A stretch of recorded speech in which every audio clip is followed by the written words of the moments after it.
naomba nianzie hapa mchaka. Au sio? Zile dakika zangu nilindie shehe wa mkoa. Mwenyezi Mungu, na nitatoa mawaidha haya mimi narudia tu leo. Laqad manaha Allahu al-insana hidayatin, unaweza kusema hivyo. Mwenyezi Mungu amempa mwanadamu miongozo minne. Miongozo wa kwanza, hidayatul fitra.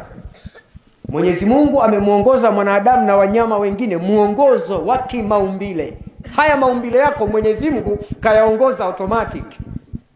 Ubongo wako upande wa kulia una control upande wa kushoto. Kushoto ina control upande wa, yani ili uweze kutembea kwa mtembeo wa kawaida wa bila tabu.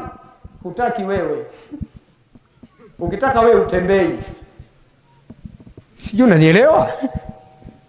Yani ili utembee vizuri ni lazima ukitangulia mguu wa kulia, mkono wa kushoto unatangulia.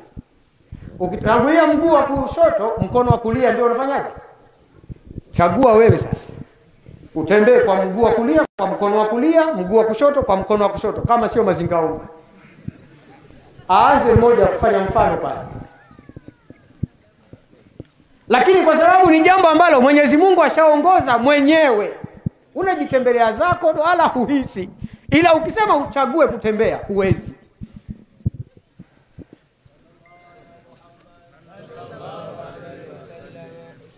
Si ndivyo hivyo? Uchagui wewe kutembea, kwa sababu kutembea ni hidayatul fitra. Ni Mwenyezi Mungu mwenyewe alishaongoza. Mtoto mdogo kazaliwa mchanga tu, baada ya muda mfupi wa kuzaliwa anapewa ziwa. Akipewa ziwa kanaanza kufyonza. Na kuuliza wewe, sema hukuwepo kipindi hicho wala huwezi kunijibu vizuri. Labda kwa mtoto wako wa sasa au mama ambaye amezaa. Maana baada ya kuzaa huwa anachukuliwa mtoto, anakuja kurudishwa baadaye, anaambiwa haya mnyonyeshe yale maziwa ya kwanza ya njano. Si ndio? Akikawekea kuziwa kale katoto kanaanza kufyonza fiu. Swali, nani kakafundisha?